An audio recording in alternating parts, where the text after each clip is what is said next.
끝났지만 투자는 계속돼야 합니다. 마감 후 투자 코칭 진행의 김자림입니다. 트럼프라는 키워드가 지속적으로 우리 시장을 짓누르고 있습니다. 거기서 방향성을 어떻게 잡아가야 할까요? 저희와 내일장 전략 챙겨가시면 좋겠습니다. 마감 후 투자 코칭은 이데일리 TV 유튜브와 네이버를 통해서도 만나보실 수 있습니다. 먼저 오늘장 주요 이슈들 헤드라인과 정리를 했습니다. 4가지를 총 준비를 했습니다. 네, 오늘 코스피가 장중 2,500선이 무너졌습니다. 거기다 코스닥은 더 큰 폭으로 내리면서 이제는 700선도 위협받고 있습니다. 반도체 투톱도 마찬가지입니다. 삼성전자와 SK하이닉스 모두 3%대 낙폭입니다. 특히 삼성전자는 연일 신저가를 써내려가면서 이제는 4만 전자에 대한 가능성도 열어두고 있습니다. 한편 비트코인 시장은 여전히 신고가 행진을 펼치고 있습니다. 오늘 다시 한번 사상 최고가를 써내려가면서 8만 8천 달러를 장중 돌파하기도 했습니다. 그리고 오늘 3분기 실적 시즌이 마무리가 되어가고 있습니다. 오늘은 게임주들의 성적표가 줄줄이 나왔는데요. 내년도 신작 모멘텀은 여전히 유효한 것으로 보입니다. 일단 주가 보면서 조금 더 자세하게 알아볼게요. 지수 종가부터 확인해 보겠습니다. 네, 코스피, 코스닥 2% 가까운 낙폭입니다. 중국발 악재, 트럼프 이슈까지 많이 내릴 줄은 알았습니다만 이렇게까지 많이 빠질 일인가 싶기도 합니다. 코스피는 1.94% 내리면서 2,482선 마무리됐고요. 코스닥은 710선에서 마무리가 됐습니다. 2.51% 하락 마감입니다. 그래도 조금 위안이 되는 점을 찾아보자면 우리 시장뿐만 아니라 일단 뉴욕 증시나 코인 시장으로 자금이 몰리다 보니까 아시아 증시 대체적으로 약세 흐름이 나타나고 있습니다. 거기에 중국 증시는 이제 부양책 관련 악재 이슈가 하면서 이제 홍콩의 항생 지수나 중국 지수 모두 2%대 낙폭을 기록을 했는데요. 니케이 지수까지 모두 1% 이내 소폭의 하락 마감했습니다. 네, 우리 이제 반도체에 대한 이야기 조금 더 자세하게 해보겠습니다. 오늘 우리 시장에서 좀 지수를 끌어내렸던 요인 중 하나였는데요. 삼성전자가 어제 이어서 오늘도 다시 한번 신저가를 경신했습니다. 종가상으로는 5만 3천 원이고요. 3.64% 내렸습니다. 하이닉스까지 다시 한번 18만 닉스로 돌아가는 흐름이 연출됐습니다. 마찬가지로 3%대 중반 정도의 약세를 기록을 했습니다. 장 막판에 다시 한번 더 큰 폭으로 빠지면서 이제 시간의 거래에서나 내일장 흐름까지 다시 한번 살펴봐야겠는데요. 아무래도 이제 트럼프가 당선이 되면서 칩스법 관련 아니면 보조금 관련 우려가 좀 작용을 하고 있는 것 같습니다. 일단 다음 주에 엔비디아 실적 발표 있잖아요. 블랙웰 성장하면서 매출 좋을 것으로 기대를 하고 있는데 어떻게 나올지 좀 살펴보셔야겠습니다. 한편 비트코인 시장은 계속해서 잘 가고 있습니다. 이에 따라 우리 국내 관련 종목들까지 시장에서 오르는 종목들을 사실 좀 찾아보기가 힘들었는데 비트코인 가상화폐 관련된 종목들은 계속 잘 가고 있습니다. 컴투스 홀딩스가 오전 10시 구간 상한가에 진입을 했고요. 그리고 이제 하나투자증권이나 우리기술투자같이 이제 7% 각각 0.96% 상승 마감했습니다. 그리고 T사이언티픽과 위지트까지 확인이 되는데요. 위지트는 이제 장중 하락 전환하면서 0.72% 내린 채로 마무리가 됐습니다. 다음 이슈 바로 살펴보시죠. 네, 그리고 이제 게임주의 실적도 줄줄이 나왔습니다. 여기 나와 있는 종목들 모두 오늘 실적 발표 예정이 되어 있었던 기업들인데요. 일단 하나하나씩 좀 살펴보도록 하겠습니다. 펄어비스와 네오위즈 실적 부진했습니다. 펄어비스의 경우에는 적자 전환도 됐고 붉은 사막의 출시가 또다시 연기가 됐습니다. 이렇게 되면서 3%대 낙폭을 기록을 했고요. 네오위즈의 경우에는 영업이익이 전년 동기 대비 68% 하락했다고 합니다. 이 두 가지 종목들 오늘 실적 부진으로 인해서 큰 폭으로 내렸고요. NHN의 경우에는 최대의 매출을 달성을 했습니다. 그럼에도 불구하고 이제 TMF 사태로 인해서 영업이익 단에서는 일단 적자 전환이 됐다는 점 좀 챙겨가시면 좋겠고 그래도 시장에서는 긍정적으로 반응이 나왔네요. 6.97% 상승 마감입니다. 게임주들 이제 4분기부터 내년 1분기까지 계속해서 신작 발표가 예정되어 있고요. 이런 기대작들에 대한 모멘텀 작용할 수 있을지 살펴보시면 좋겠습니다. 거기에 게임 섹터는 금리의 영향을 많이 받는 섹터입니다. 이번에 트럼프가 당선이 되고 트럼프나 파월의 영향, 방향성이 어떻게 될지도 게임주에 크게 영향을 미칠 수가 있겠습니다.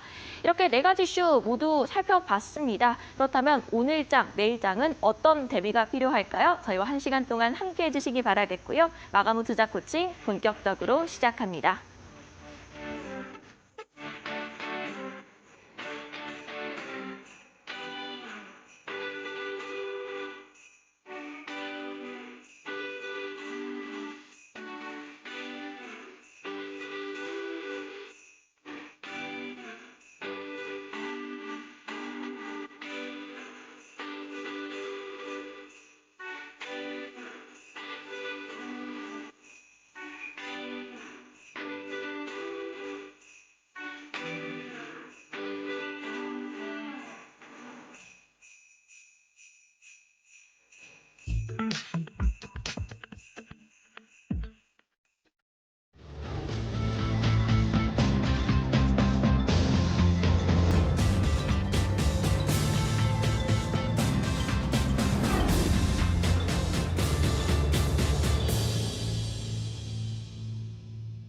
네, 마감 후 투자 코칭 본격적으로 시작해 보겠습니다. 일단 시장 정리부터 탄탄하게 도와드리고요. 우리 파트너님의 강의 시간 그리고 내일을 대비할 수 있는 공략주까지 알차게 준비를 했습니다.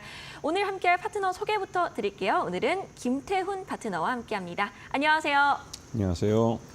네, 파트너님 또 일주일 만에 뵙게 됐는데 먼저 간략하게 한 말씀 부탁드리겠습니다. 네, 오늘같이 어려울 때 인사를 드리게 돼서 참 참담한데요. 이게 오늘 시장이 이렇게 폭락한 것은 여러분들이 여기서 손실을 보셨다 할지라도 이 부분은 여러분들의 책임이 아닙니다. 어떻게 보면 시장 리스크가 강화될 때 여기에 제대로 대처 못한 것은 여러분이나 전문가들이나 모두 마찬가지죠. 이거는 개별 종목, 즉 내가 선택해서 투자한 회사의 어떠한 그 개별 종목의 리스크가 아니라 우리 시장 전체에서 발생하는 그 리스크이기 때문에 이거를 미리 피해 간다는 것은 실제로 우리 인간계의 일이 아니라 진짜 저 초월한 그런 시장을 뛰어넘는 존재일 겁니다. 그렇기 때문에 오늘의 이 폭락에 대해서 너무 자책하지 않기를 바랍니다. 네, 맞습니다. 급락장입니다. 그 내에서도 솟아날 구멍, 어려운 시장의 도피처 저희가 1시간 동안 좀 찾아보도록 하겠습니다. 먼저 시장 정리부터 해볼게요. 오늘 트럼프가 여전히 시장을 짓누르고 있습니다. 오늘 양지수 모두 정말 큰 폭으로 내렸고 외국인의 수급도 여전히 돌아오지 않고 있습니다. 이런 시장 좀 어떻게 보셨는지 전문가님 바로 설명 부탁드립니다. 네. 좀 전에 제가 여러분한테 그 시장 리스크라는 걸 말씀을 드렸는데요. 네. 오늘 우리 코스피 시장도 폭락을 하고 또 코스닥도 2%가 넘는 그 폭락세를 나타낸 이러한 지수 급락은 다 이유가 있어서 나타난 현상입니다. 대표적으로 그 시작점이 무엇일까를 한번 생각해 본다면 그 트럼프 2기 정부의 출범을 예고하고 있기 때문에 그렇죠. 우리는 벌써 트럼프 1기 때를 경험해 봤습니다. 그때 무슨 일이 발생했는지 우리는 분명히 기억하고 있죠. 이 트럼프 2기는 말 그대로 우리 같은 자유무역주의를 채택하고 있는 나라들에게는 굉장히 재앙과 같은 일입니다. 왜? 보호무역주의를 이 트럼프는 들고 나오기 때문이죠. 그와 함께 그 미국을 더욱 다시 강하게 만들겠다는 마가 같은 그 선거 캐치프레이즈처럼 이 강한 달러는 우리 원화 약세를 예고하는 것이죠. 이미 1기 때 그러한 일이 벌어졌었고 또 금리 인하를 통해서 이 세계 우리나라뿐만 아니라 전 세계들이 이 미국은 이 경기가 좋아지고 있는 그런 현상 속에서 성장도 이어가고 또 완전 고용도 하는 그런 골디락스 경제를 즐길 수 있게 된 겁니다. 하지만 그 반대편에 서 있는 보호무역주의의 반대편에 서 있는 자유무역주의를 지향하는 우리나라 같은 경우는 바로 직격탄을 맞게 되는 것이죠. 즉 미국이 보호무역주의를 내세우며 고율의 관세를 매기게 되면 우리나라 상품의 미국 수출이 줄어들게 됩니다. 작년 같은 경우 우리가 미국에서 약 400억 달러의 무역수지 흑자를 봤습니다. 그런데 이게 그전 해역까지만 해도 약 200억 달러 정도 우리가 무역 흑자를 봤었죠. 미국하고 우리하고 이 400억 달러씩이나 무역 흑자를 우리가 미국에 대해서 본 것은 아마도 좀 처음인 것 같습니다. 이렇게 대규모로 많이 본 것은. 그만큼 우리나라 기업들이 미국에 올인을 했던 것이죠. 그게 그도 그렇게 중국 시장도 그렇고 러시아 시장도 그렇고 우리가 지난 30여 년 동안 잘 키워온 시장들이 지금 굉장히 어렵기 때문에 그 대안으로 미국 시장에다가 거의 몰빵하다시피 여기다 수출을 해왔습니다. 그런데 앞으로는 그런 수출이 어려워질 거라는 것이죠. 이거는 트럼프가 자국 산업을 보호하고 자기 미국 사람들의 일자리를 보호하기 위해서 미국으로 수입되는 모든 그 상품에다가 고율의 관세를 매기겠다고. 즉 미국에서 공장을 짓고 미국인들을 고용해서 미국에서 장사를 하라는 뜻입니다. 이게 되면 우리로서는 굉장히 큰 리스크가 발생하고 있는 것이죠. 이런 것들이 지금 시장에 바로 영향을 미치고 있는 겁니다. 지금 이런 그 미국의 보호무역주의는 곧바로 이 강한 달러와 함께 연결되면서 우리에게는 원화 약세를 예고하는 것이고 수입 물가가 또 올라가고 또 이를 통해서 인플레이션이 발생한다는 것을 얘기하고 있습니다. 이는 기업 실적들이 둔화된다는 것을 예고하기도 하는 것이죠. 그렇게 되면 투자자로서 기업 실적이 둔화되는데 투자하고 싶은 마음은 없을 겁니다. 또 아울러서 반도체 수출이 둔화되고 있습니다. 이거는 미중 무역 경쟁이 격화되면서 이 중국에 대해서 미국이 많은 견제를 하고 있는데 우리나라 삼성전자나 SK하이닉스 같은 경우 전체 매출액의 40% 정도가 중국에서 발생합니다. 중국에 나름대로 선진적인 최첨단 기술의 반도체를 제공해주고 그걸 통해서 완제품을 만들어서 세계에 수출해서 돈을 벌어들이고 있는 것이죠. 그런데 그런 최첨단 반도체를 이제 더 이상 중국에 못 팔게 된 것이죠. 이게 우리 기업들의 실적과 곧바로 또 연결되는 사안이기도 합니다. 그와 함께 중국이 이번에 대규모 경기 부양책을 발표했지만 거기에 대해서 시장에서 만족하지 못하는 것 같습니다. 이거는 중국 증시뿐만 아니라 홍콩 증시도 지금 우리와 거의 비슷하게 폭락을 하는 걸 봐서는 중국 정부의 정책이 지금 경기 부양책이 그렇게 중국 기업들에게도 또 우리나라도 그 많은 부분을 중국의 내수시장에서 우리 제2의 내수시장처럼 만들어 수출을 많이 하고 있는데요. 그런 부분에서 우리 기업들이 제대로 거기서 수출을 못할 것 같다는 우려를 낳고 있습니다. 이러한 것 때문에 원달러 환율이 오늘 1,400원을 넘었습니다. 원달러 환율이 1,400원을 넘어갈 경우 우리나라에 투자하고 있는 외국인 투자자들도 대부분 환차손을 볼 위험이 있습니다. 그래서 외국인들이 꾸준히 1,380원부터 계속 이 원화 자산을 팔고 달러로 바로 환전을 해서 돈을 빼가면서 그것이 또 악순환이 돼서 원달러 환율을 밀어올리는 그런 시장 리스크를 강화시키는 쪽으로 가고 있죠. 그러다 보니 이러한 시장 여건이 어느 정도 안정이 되기 전까지는 지금과 같은 그 폭락세가 언제든지 다시 한번 재현될 수 있는 그런 불안한 장세가 이어지고 있습니다. 이럴 때는 무엇보다도 경기 방어주 이런 쪽에 관심을 갖고 이 시장을 대응할 수 있는 그런 지혜가 필요한 때라고 생각이 듭니다. 네, 결국 트럼프 미국을 위한 대통령이다. 그 외 우리나라는 피해를 받을 수밖에 없는 구조입니다. 그렇다면 시장이 너무 많이 내리잖아요. 그러면 우리는 어떤 스탠스를 취해야 할까요? 우리 김태훈 파트너님과 제가 한 달여간 함께 해보면서 느꼈던 점이 정말 진심이다. 기본기에 대해서 정말 탄탄하게 알려주신다는 거였거든요. 제도권 내에서 우리 시장을 정말 오랫동안 바라보셨고 이런 급락장에 대한 경험과 노하우를 이제 아낌없이 풀어줄 수 있는 곳이 있습니다. 바로 이 QR코드 바로 이용을 해주시면 되겠죠. 휴대폰 기본 카메라 어플 켜셔서 갖다 대시고요. 잠깐만 기다리셔서 노란 링크 터치하셔서 들어오시면 되겠습니다. 혹은 문자 샵 3772로 김태훈 세 글자 보내주시면요. 저희가 마찬가지로 링크를 보내드리도록 하겠습니다. 이런 급락장세, 테마성 장세 헤쳐나갈 수 있는 방법들 장중 내내 우리 파트너님과 함께 해보시면 좋겠습니다. 네, 그렇다면 이제 오늘 강의에서는 이런 시장에서 또 어떤 섹터를 눈여겨보면 좋을지에 대한 강의를 준비하셨다고 합니다. 어떤 강의가 나와 있을지 전문가님 바로 설명 부탁드리겠습니다. 네, 좀 전에 제가 말씀드렸듯이 지금 같은 폭락장, 즉 약세장일 때 경기 방어주가 일종의 도피처가 될 수 있다고 말씀을 드렸습니다. 지금 보시게 되면 이 경기 방어주와 속에는 그 제약주가 대표적으로 말할 수 있고 또 통신 서비스 업체를 이제 말할 수가 있겠죠. 왜냐하면 통신 서비스 같은 경우 우리는 매달 그 스마트폰을 사용하는 데 있어서 매달 현금으로 일정 금액을 이 통신사에 내고 있습니다. 그러다 보니 이러한 일정 금액의 수익이 계속 발생을 하는 이런 그쪽의 경기 방어주 쪽 성격이 있는 것이죠. 그리고 제약주 같은 경우는 말 그대로 경기가 나쁘던 경기가 좋던 아프면 약을 먹어야 됩니다. 그래서 제약주들은 경기가 좋던 나쁘던 일정 수준의 수익이 발생을 하죠. 그렇기 때문에 경기 방어주 성격으로 대표적으로 통신 서비스와 이런 제약주를 말해주고 있습니다. 그렇다면 바이오주는 왜 그럴까요? 이 바이오주들은 말 그대로 실적과 상관이 없습니다.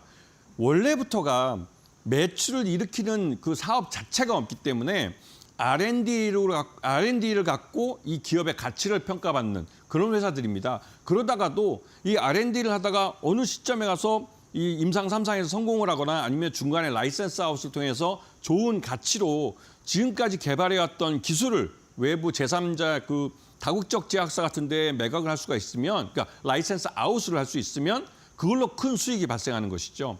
그렇기 때문에 바이오 제약주들은 대표적인 경기 방어주의자 이런 경기 침체나 이런 시장 약세 속에서 도피처가 되고 있습니다. 그런데 이 바이오와 제약주 투자에 있어서 가장 중요한 부분은 진짜와 가짜를 구분할 줄 알아야 한다는 겁니다. 이게 굉장히 어려운데요. 이거는 주식 투자 전문가라고 20년, 30년 투자하신 분들도 이 바이오 쪽은 그 기술이 계속 발전하고 있고 전문적인 분야이기 때문에 쉽게 그 기업의 가치를 평가하기가 굉장히 어렵습니다. 이건 저도 바이오 기업에서 그 CFO를 해보면서 그 기업의 생리를 어느 정도 이런 바이오 기업들의 생리를 배워서 알게 됐지만 그렇지만 그 회사 말고 다른 그 바이오 연구를 하는 기업들의 사업을 보게 되면 이게 또 굉장히 많은 큰 차이를 갖고 있습니다. 그렇기 때문에 이 바이오 쪽은 투자하기가 굉장히 까다로운 분야이기도 하죠. 하지만 그만큼 이 진짜와 가짜를 구분을 해서 투자를 제대로만 할 수 있으면 아주 큰 수익을 가져다 줄 수 있는 그런 곳입니다. 그래서 보시게 되면 제일 첫 번째로 진짜와 가짜를 구분할 때 첫 번째로 고려해야 될 게 연구의 진실성입니다. 이 연구의 진실성이라는 것은 그 회사가 그 바이오 벤처 기업이 연구하고 있는 그 신약 개발 타겟으로 하고 있는 그 연구가 제대로 전임상부터 임상 1상, 2상, 3상으로 제대로 진행되고 있는지 거기에 들어가는 우리들의 투자금이 제대로 집행되고 있는지 이런 부분들을 살펴봐야 한다는 것이죠. 그리고 또 한 가지 외부 투자 유치로 먹고 사는 바이오주들이 있습니다. 이런 바이오주들은 말 그대로 이 자기들도 솔직히 말하겠지만 이 팔 수 있는 상품이 없기 때문에 외부에서 자기들이 이제 임상 3상까지 가서 신약을 개발해서 뭐 KFDA, 미국 FDA의 승인을 받아서 판매할 수 있을 때까지 아니면 중간에 라이센스 아웃을 통해서 대규모로 이 기술 이전료를 받을 때까지 외부에서 계속 투자를 해줘야만 그 사업을 유지될 수 있는 그런 회사라는 의미죠. 그래서 이거를 어떻게 보면 변명 삼아서 계속 시장에다가 손 벌리는 투자, 그러니까 그런 바이오 회사들이 있습니다. 그리고 세 번째는 진짜 돈 버는 바이오 제약주죠. 이 진짜 돈을 버는 바이오 제약주들은 진짜 우리 투자자들에게 아주 큰 수익을 가져다 줍니다. 이거는 일반 제조업체들이 그 영업이익률이 한 자릿수 배에 불과하지만 이런 바이오 제약주 같은 경우는 실제로 이 영업이익률 두 자릿수까지 나오기 때문에 굉장히 큰 주가 차익을 볼 수 있는 기회를 만들어주기도 하죠. 그리고 성장성이 기대되는 라이센스 아웃, 이게 앞에서 말한 진짜 돈 버는 바이오 제약주의 한 범주에 속하지만 또 한편으로도 이 라이센스 아웃을 할 수 있다는 건 진짜 기술력이 있는 그런 그 진짜 바이오주라는 의미이기도 하죠. 그렇기 때문에 이런 그 라이센스 아웃에 성공할 수 있는 기업을 미리 찾아낸다는 게 굉장히 어렵습니다. 이거는 일반 투자자들이 하기에는 거의 불가능한 일이지만 이런 연구를 하고 있는 회사들을 가만히 추적을 잘 해보면 또 운이 좋게 잡을 수도 있는 그런 회사이기도 하죠. 그리고 마지막은 여러분들이 제일 싫어하는 무늬만 바이오주들이 있습니다. 이게 이제 무늬만 바이오주라는 건 나중에 뒤에서 설명하겠지만 그 말 그대로 바이오 연구 개발한다는 신약 개발한다는 것을 앞에 내놓고 말 그대로 시장을 돈을 끌어다 쓰는 파이프라인으로 사용하는 것이죠. 이런 회사들이 나중에 큰 피해를 우리 개인 투자자들에게 좀 그러니까 피해를 주는 경우가 많습니다. 그게 조심해야 한다는 의미에서 마지막에 좀 넣어놨고요. 자, 이 연구 진실성 같은 경우는 이 바이오주들이 연구하고 있는 연구하는 이제 신약 개발, 이 신약 개발하는 그 과정에서 우리 같은 일반 투자가들은 그 회사가 연구하고 있는 어떤 타겟으로 하고 있는 신약 개발의 그 후보 물질이 이 전임상에서 어떠한 의미를 가져서 이걸 갖고 다시 임상에 들어가고 임상 1상에서 좋은 데이터를 얻었다고 하고 또 2상으로 넘어가고 또 3상까지 갈 때까지 이 긴 기간 동안 우리가 제대로 객관적으로 이거를 체크하고 이 기업 가치를 평가할 수 있는 기준이 없다는 것이죠. 이게 일반 제조업체와 다른 특징입니다. 바이오주는 그 연구자 개인만이 가장 정확하게 그 박사님들이나 그 연구를 하는 담당자들이 가장 잘 알고 있는, 하지만 또 그러면서도 이게 상장사이기 때문에 그렇게 연구한 결과물이 그 회사의 기업 가치에 어떤 영향을 미치는 그런 부분이 있죠. 대표적으로 HLB라는 회사가 리보세라닙이라는 굉장히 어려운 이 이름의 이 후보 신약 물질을 갖고 여러 가지 임상을 해서 임상 1상, 2상, 3상까지 갔는데 이 임상 3상에서 실패한 적이 있습니다. 그런데 중요한 점은 그 실패했다고 하지만 실패했다는 그 공시가 일반 투자가들이 누구도 이게 실패한 것인지 성공한 것인지 이걸 제대로 판단할 수가 없었어요. 그렇게 애매모호하게 발표를 했습니다. 그래서 이 HLB 회장이 나와서 뭐 유튜브에서 사과도 하고 그런 뭐 하여튼 해프닝도 벌어졌었는데요. 결국은 몇 년 후에 이게 중국 업체와 함께 다시 또 R&D를 하면서 중국에서의 연구 성과를 갖고 또 그러니까 FDA의 승인을 뭐 받는다 뭐 이렇게 말들이 이렇게 또 많아지고 하면서도 그 중간에 여러 차례 시장에서 몇 천억의 자금을 조달해 갔습니다. 근데 그러다 보니 이 연구의 진실성에 대한 색안경을 끼고 보시는 분들이 여전히 시장 내에 많이 계시죠. 그리고 그 헬릭 스미스라는 업체는 유전자 치료제로 우리나라에서 이름만 대면 알만한 우리나라 최고 대학에 계신 교수님들 그런 분들이 모여서 만들어진 회사였는데 이 업체가 한 15년, 20년 전 그때 이제 이름도 이제 까먹겠네요. 하여튼 다른 이름으로 이 상장을 했었습니다. 상장을 했고 그 다음에 여차여차해서 이름이 이제 헬릭 스미스로 바뀌어가는데요. 이 과정에서 이게 임상 3상까지 독자적으로 연구를 해간다고 하면서 거의 한 10여 년 동안 시장에서 거의 조 단위의 자금을 그 유상증자나 전환사채 같은 걸 통해서 조달해 갔습니다.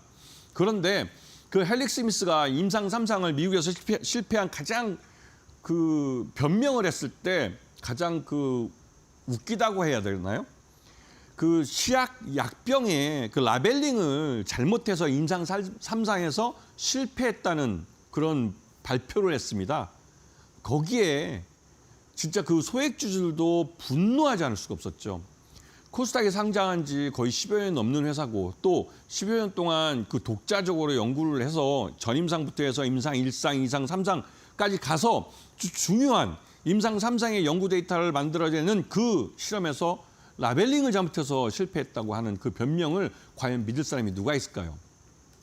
결국은 헬릭 스미스는 회사를 창립한 그 박사님들이나 그분들이 회사를 팔았습니다. 팔고 경영권이 이제 그 헬릭 스미스는 다른 뭐 경영하는 분들한테 넘어갔죠. 그래서 뭐 그분들이 뭐 기업 사냥꾼이다 말도 많고 하는데 그래도 뭐 이 처음 창업을 했던 유전자 치료자를 연구했던 사람들은 결국은 10여 년 동안 시장으로부터 조 단위의 자금을 유치해 가면서 결국은 임상 3상에서 실패를 하고 여기에 때문에 이제 투자자들도 큰 손해를 본 케이스입니다. 그렇기 때문에 이 연구의 진실성은 가장 바이오 투자에 있어서 가장 먼저 고려해야 될 사항이죠. 자, 두 번째는 진짜 돈 버는 바이오 제약주입니다. 이게 이제 수익성 검증을 받은 바이오 시밀러라고 해서 우리가 2세대 바이오라고 부르는데요. 삼성 바이오로직스와 셀트리온 같은 회사들 대표적으로 볼 수 있습니다. 그리고 롯데가 이번에 이제 그 여기에 뛰어들어서 롯데도 바이오 시밀러를 또 만들었죠. 그런데 이 삼성 바이오로직스는 이 말 그대로 이 신약을 만드는 회사가 아닙니다.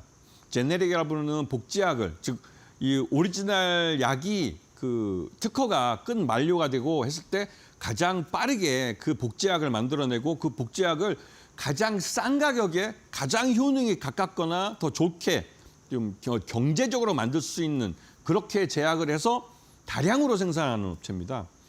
한마디로 말해서 삼성 바이오로직스는 바이오 제약업계의 삼성전자라고 보시면 되죠. 왜? 삼성전자도 D램 반도체를 공자에 전기를 딱 넣으면 마구 쏟아져 나옵니다.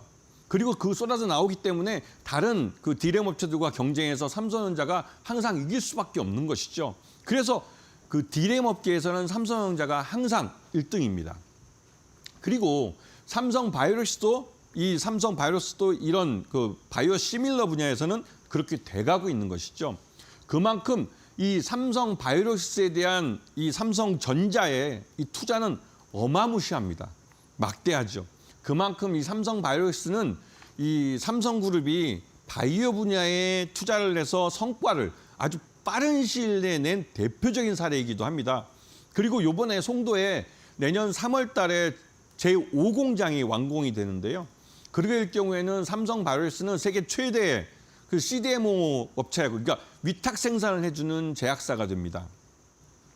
삼성 바이오로직스만큼 현대적인 그 생산 시설에 또 이런 그 복제약들을 대량으로 만들어서 바이오 시밀러를 할 수 있는 그런 업체는 아마 없을 것 같다는 생각이 듭니다.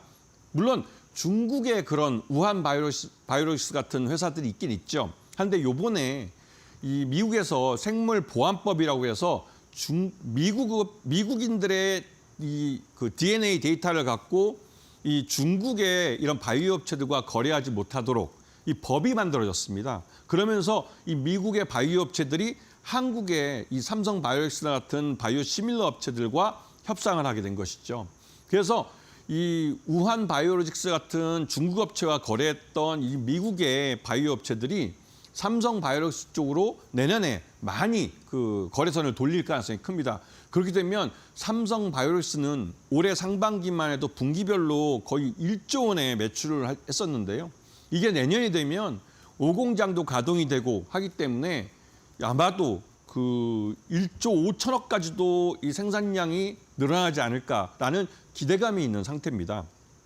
그렇기 때문에 이 바이오 시밀러 쪽에서 이 삼성 바이오로직스 같은 돈을 버는 회사들을 잘 봐주셔야 되는 것이죠. 그리고 그 셀트리온도 마찬가지입니다. 그리고 여기서 또 한 가지는 이 제약사로서 바이오 쪽에 많은 투자를 하고 있고 실제로 이 약을 팔아서 번 돈을 갖고 R&D에 투자해서 신약을 개발하는 회사들이 있습니다. 대표적으로 한미약품은 말 그대로 우리가 그 다른 제약사들보다 가장 먼저 1조 원 규모의 그 라이센스 아웃을 성공시킨 회사입니다. 그만큼 한미약품은 그 R&D, 그러니까 신약 개발에 있어서 가장 많은 여러 R&D 비용을 투자하고 있고 또 성과를 내고 있는 그런 업체이기도 하죠. 그리고 종근당이라는 업체도 마찬가지입니다. 물론 한미약품만큼 그렇게 많은 돈을 투자하지는 않지만 종근당도 꾸준히 이런 바이오 분야에 투자를 해서 신약 개발에 대해서 나름대로 이런 그 뭐랄까요 경력이랄까요 이런 그 과거 이력들을 쌓아가고 있는 그런 회사이기도 합니다. 그리고 이제 이 라이센스 아웃 이게 요즘 시장에서 가장 핫한 분야이기도 하죠. 일단 다른 것보다도 알테오젠이라고 말하시면 여러분 다 아실 겁니다. 지금 현재 알테오젠은 코스닥 시가총액 1위 업체입니다. 그만큼 알테오젠은 이 주가도 한 40만 원이 넘는 걸로 알고 있는데요. 이 라이센스 아웃으로 즉 자기들이 개발하고 있는 신약 후보 물질이나 또 자신들이 개발한 이 바이오 플랫폼 기술을 갖고 이 라이센스 아웃을 통해서 그 조 단위의 그 매출을 기억할 수 있는 즉 우리가 이제 라이센스 아웃을 하게 될 경우에는 처음에 계약금을 받게 되고요. 그리고 그 이후에 그러니까 기술을 이전받은 회사가 임상 1상이나 2상이나 그런 기술적 진보를 해갈 때마다 여기에서 마일스톤이라는 보너스를 받게 됩니다. 그럴 때 이 알테오젠은 거의 전체를 다 아울러 볼 때 거의 조 단위의 이런 계약을 맺게 되는 것이죠. 물론 이런 그 라이센스 아웃할 때 그 외국의 다국적 제약사들, 받아가는 다국적 제약사들이 이 기술이 좋다고 생각되면 계약금을 높게 책정해 줍니다. 그런데 그 간혹 이 바이오 업계에서 이런 그 라이센스 아웃을 해갔는데 계약금이 찔끔 나오는 데가 있어요. 그리고 그 전체 액수로는 뭐 이것도 몇 천억 되는 몇 억 달러 막 이런 식으로 되는 계약들이 있죠. 이런 경우는 대부분 다 그 기술에 대해서 라이센스 인을 해가는 해외 다국적 제약사나 그 외국 그 국내외 제약사들이 그 기술에 대해서 반신반의한다고 보시면 아마 크게 틀리진 않을 겁니다. 일단 이 기술에 대해서 나름대로 그 탐이 나고 다국적 제약사들이 볼 때 이 기술이 굉장히 큰 수익을 가져주겠다 하면 이 바이오가 해외 라이센스 인을 해가는 그 다국적 제약사들은 계약금을 크게 줍니다. 그래서 나중에 연구 성과가 좋게 나오면 다른 그 경쟁 제약사들이 여기에 이제 이 기술을 자신에게 라이센스 인, 그 아웃을 해달라고 요청을 하면서 위약금까지 대신 내주는 경우가 있죠. 그렇기 때문에 이 계약금 자체가 높아지는 겁니다. 지금 현재 우리나라 이런 바이오 신약 개발 회사들을 보면 라이센스 아웃하는 경우가 예전보다는 계약금 규모가 굉장히 커지고 있습니다. 이런 추세를 좀 잘 보실 줄 아셔야 하는 것이죠. 최근에 리가켄 바이오 같은 경우는 일본 제약사에 여기도 1조 원 규모로 라이센스 아웃하는데 성공을 했습니다. 여기는 전체적인 패키지 딜이라고 해서 전체적인 이제 처음 개발할 때 전임상부터 해서 임상 1상, 2상, 3상 이 모든 분야에 나중에 끝나고 이게 이제 판매가 되었을 때 그 판매되는 그 로얄티 수주까지 다 전체적으로 패키지로 다 계약을 맺고 라이센스 아웃을 한 케이스죠. 그래서 리가켄 바이오도 굉장히 큰 수익을 얻고 있고 요즘 시장에서 주가가 굉장히 잘 나가는 회사이기도 합니다. 그런데 이런 라이센스 아웃에 성공한 사례들도 있고 또 한편으로 이 라이센스 아웃이라는 세계에서 항상 라이센스 아웃을 하겠다고 하고 이 외부 투자를 유치하는 유상증자를 할 때나 전환사채 같은 걸 발행을 할 때 이런 라이센스 아웃을 하겠다고 대외적으로 홍보를 많이 하고 해외 전시회도 나가고 또 논문도 발표하고 하는 기업들이 있습니다. 대표적으로 샤페론이 요즘 이 미국에서 임상 2상까지 했던 그 아토피 치료제 후보 물질 이걸 이제 라이센스 아웃을 하겠다고 얘기했지만 그게 벌써 올 봄에 유상증자를 할 때부터 라이센스 아웃을 하겠다고 했는데 아직까지 뭐 반년 정도가 지났는데도 불구하고 또 어떤 회사도 이 라이센스 인을 해가겠다고 나선다는 얘기가 별로 없는 것 같습니다. 항상 뉴스를 보게 되면 샤페론 측에서 일방적으로 내놓고 있는 그 여러 군데가 접촉을 한다고 그러는데 접촉한 쪽에서 구체적으로 이 샤페론 쪽에다가 그 라이센스 인에 대한 조건이나 이런 것들을 제시하지 못했던 것 같습니다. 아직까지는 구체적인 공시가 나오지 않고 있기 때문에 그렇죠.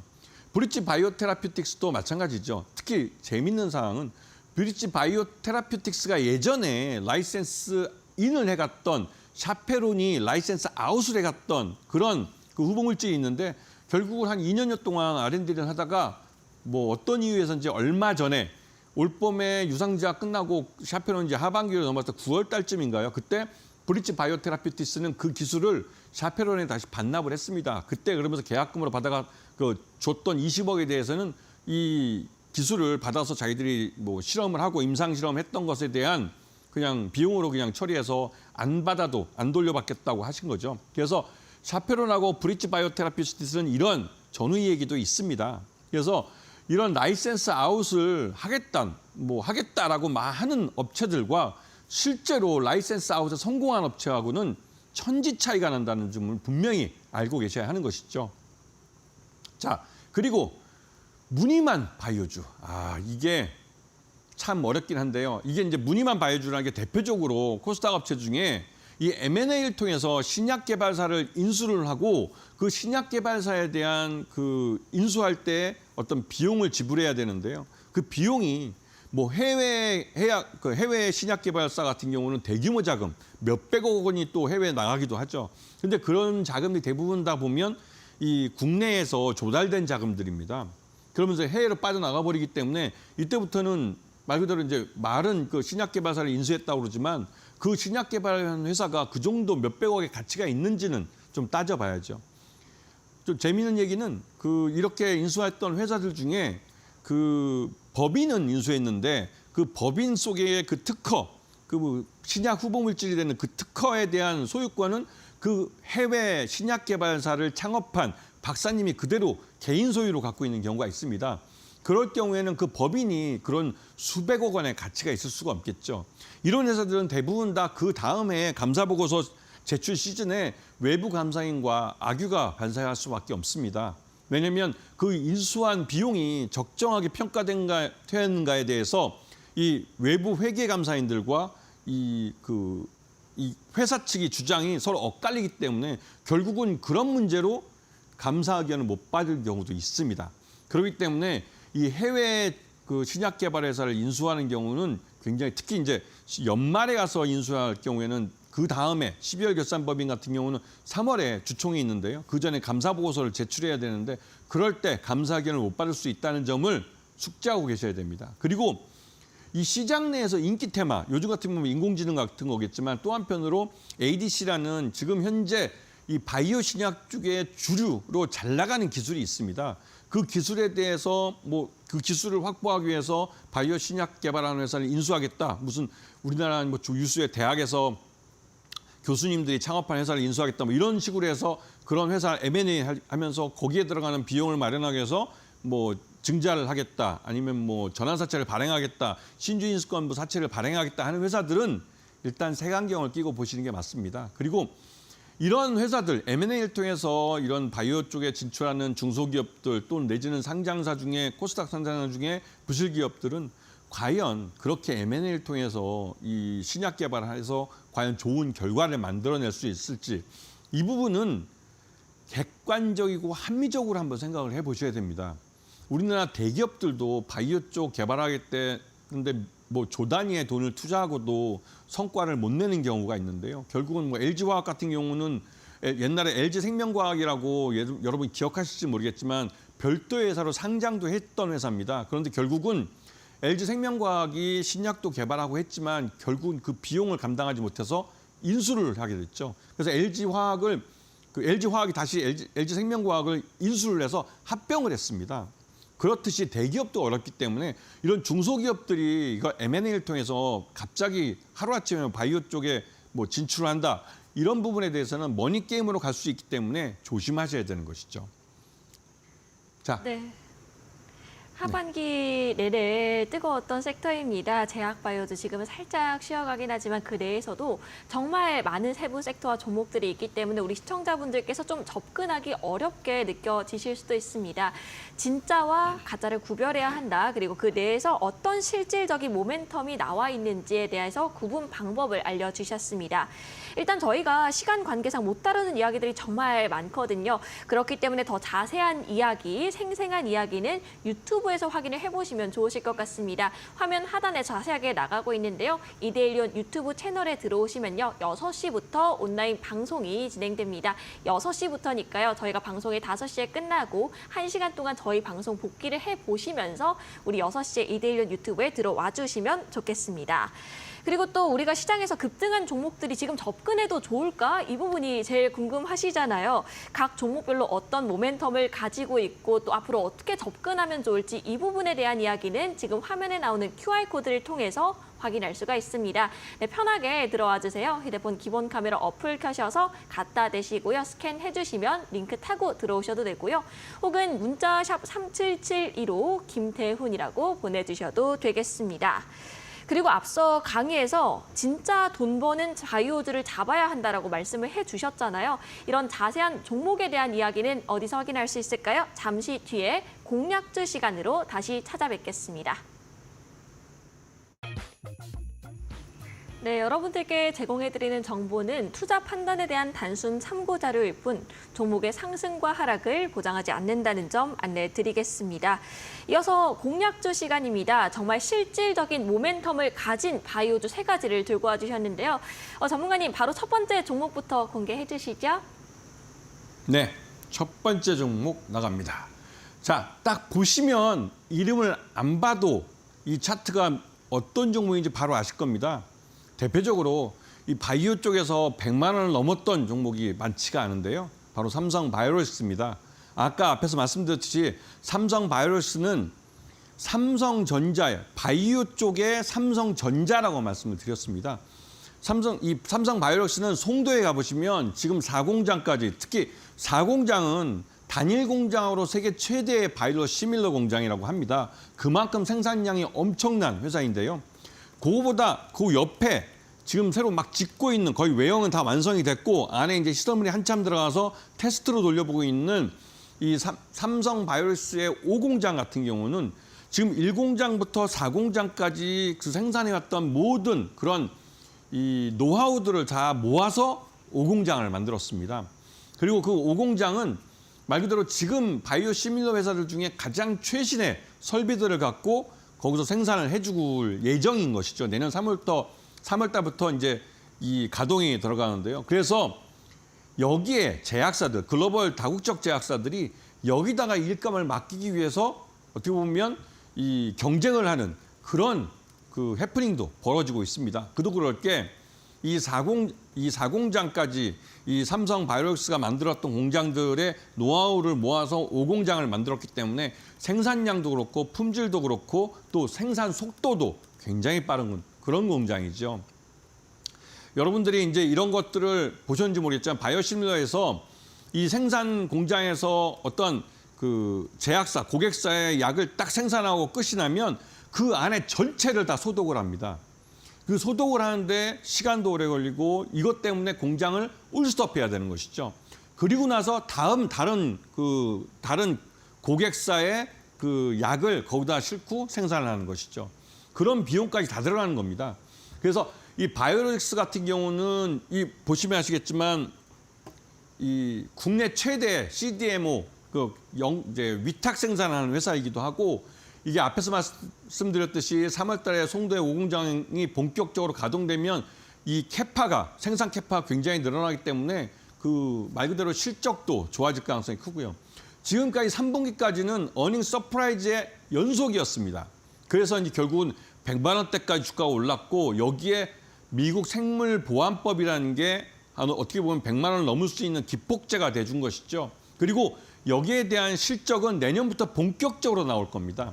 그래서 지난 3분기, 요번에 나온 3분기 잠정 실적을 갖고 보시면 적정 주가는 100만 원이 맞습니다. 이제 4분기가 이제 문제인데요. 이 4분기는 그 나름대로 뭐 실적이 아직 안 나왔기 때문에 하지만 나름대로 그 긍정적으로 나올 가능성이 커 보이고 또 물론 내년 3월 달에 5공장이 가동하기 전에 1공장이 가동을 멈추고 전체적으로 시설 업그레이드에 올라갈 겁니다. 그러면 그런 부분에 대한 서로 미스매칭도 발생하겠죠. 그래서 4분기 실적에 대해서 궁금증이 많이 커지고 있는 상황입니다. 그리고 일단은 뭐가 됐던 미국의 생물보안법 때문에 주가가 한번 그 오버슈팅을 했기 때문에 그에 대한 차익 실현 매물들이 지금 나오고 있는 것이죠. 하지만 삼성바이오로스는 예전에도 제가 몇 번 방송에서 말씀드렸듯이 삼성물산의 계열사이고 삼성전자가 주주사에 있는 그러면서 삼성그룹의 지배구조 개편과도 연결돼 있는 회사라는 걸 기억하고 계셔야 됩니다. 삼성전자 주가가 빠지고 삼성바이오로스 주가가 오르면 이 언제든지 삼성그룹의 이 지배구조 개편이 일어날 수 있다는 부분을 기억하셔야 됩니다. 자, 두 번째는 이게 아까 말씀드렸던 리가켄바이오라는 회사입니다. 이 회사가 라이센스 아웃을 성공을 해서 나름대로 이번에 월드 ADC 컨퍼런스에서 좋은 평가를 받았고 이 회사가 갖고 있는 기술에 대해서 다른 해외 다국적 기업들도 관심이 많아지고 있죠. 이 회사는 이번에 일본 오노 약품공업에 약 1조 원대 라이센스 아웃에 성공하기도 했습니다. 그래서 이 회사는 매수가를 다른 거 보면 지금 현재 주가에서 한 13만 원대에서는 매수해 볼 만한 회사라고 생각이 듭니다. 그리고 물론 이 회사가 13만 원에 샀을 때 이게 12만 원대까지 떨어지면 그 떨어지게 하는 이유가 있을 겁니다. 대부분 그런 부분에 대해서 주의해서 보셔야 되는데 이 리가켄바이오뿐만 아니라 다른 그 제약사들도 이 시장 전체 리스크가 강화될 때는 이걸 깨고 내려갈 때도 있죠. 그렇게 되면 더 싸게 사는 기회를 주는 거기 때문에 항상 손절매를 치시고 그 리가켄바이오가 더 얼마까지 떨어지는지 그 부분을 잘 봤다가 그때 매수 포인트를 잡으셔야 되는 겁니다. 그리고 리가켄바이오는 다른 증권사들도 목표 주가를 내세웠지만 제가 개인적으로 판단할 때도 지금 현재 실적만 갖고도 17만 원 정도의 그 기업 가치는 갖고 있다고 보여지는 것이죠. 그리고 장기적으로 리가켄바이오는 다른 다국적 제약사들이 경영권을 인수하고 싶어하는 그런 회사이기도 됩니다. 그래서 M&A 가능성도 있다는 것이죠. 이런 부분들 잘 보셔야 되고 마지막으로 이 회사는 그 HLB라는 문제 많은 회사가 최근에 인수한 회사입니다. 그런데 이 회사 이름이 제노포커스라는 회사인데요. 이 회사는 그 실적이 별로 안 좋고 거기다가 재무적으로도 리스크가 있는 상태였습니다. 말 그대로 예전에 발행해 놓은 전환사채가 만기가 돌아왔는데 이 부분을 상환해 줄 돈이 없었죠. 그런데 이번에 HLB그룹이 인수를 해주면서 이 회사의 구주를 인수하고 또 한편으로 투자자 그룹을 끌어와서 이들이 전환사채로 550억을 투자해 줬습니다. 이 제노포커스를 인수하는데 들어간 그 비용만 약 한 800억 원이 됩니다. 그 800억 원이라는 돈을 쏟아 붓고 나서 이 회사를 경영권을 인수했는데요.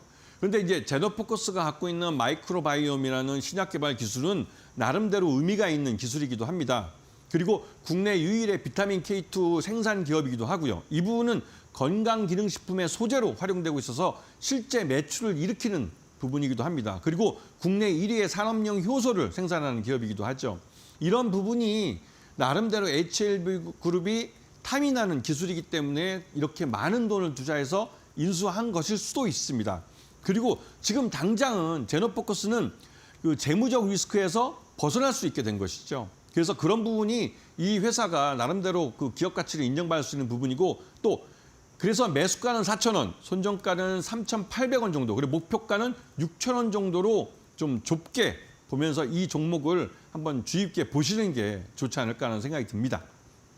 네, 호실적의 생물방법 수혜받을 수 있는 삼성바이오로직스는 100만 원 아래에서 사서 150만 원까지 열어두고 보시고요. 리가켄바이오 오늘 13만 2,600원 종가입니다. 13만 원 정도에 매수하셔서 목표가 17만 원, 마지막으로 제노포커스는 상승 여력 6천 원 정도로 두고 보도록 하겠습니다. 이렇게 세 가지 바이오 종목들을 들고 오셨는데 이런 제약 바이오 종목들 외에도 더 궁금하신 종목들 분명 계실 것 같습니다. 이런 부분에 대한 궁금증은 온라인 무료 방송에서 좀 풀어보시는 건 어떨까요? 온라인 방송이 6시에 시작이 되거든요. 1시간 동안 우리 강의 다시 한번 복기를 해보시고 들어오셔서 궁금하신 부분 좀 풀어 나가보시면 좋겠습니다. 이데일리온 유튜브 채널 통해서 확인을 해보시면 되겠고요. 또 우리 파트너님과 계속해서 같이 하고 싶다 하시는 분들은 지금 마지막으로 띄워드립니다. QR코드 바로 들어와 주세요. QR코드 휴대폰 기본 카메라 어플 켜셔서 갖다 대시면 되고요. 혹은 문자 샵 3772로 김태훈 이렇게 세 글자를 보내주시면 되겠습니다. 우리 파트너님께서 정말 많은 정보들을 하단에 나오는 방법에 준비를 해 놓으셨습니다. 장중 내내 시장 같이 대처를 하시면서 어려운 시장 어떻게 풀어나갈지 따뜻한 연말 보내실지 잘 궁금증 해결해 보시면 좋겠습니다. 저희는 우리 파트너님과 여기서 인사 나누도록 하겠습니다. 감사합니다. 네, 마감 후 투자 코칭 저희가 준비한 소식은 여기까지입니다. 저희는 내일 오후 4시에 더 풍성한 소식으로 찾아뵙도록 하겠고요. 시청해주신 여러분 고맙습니다.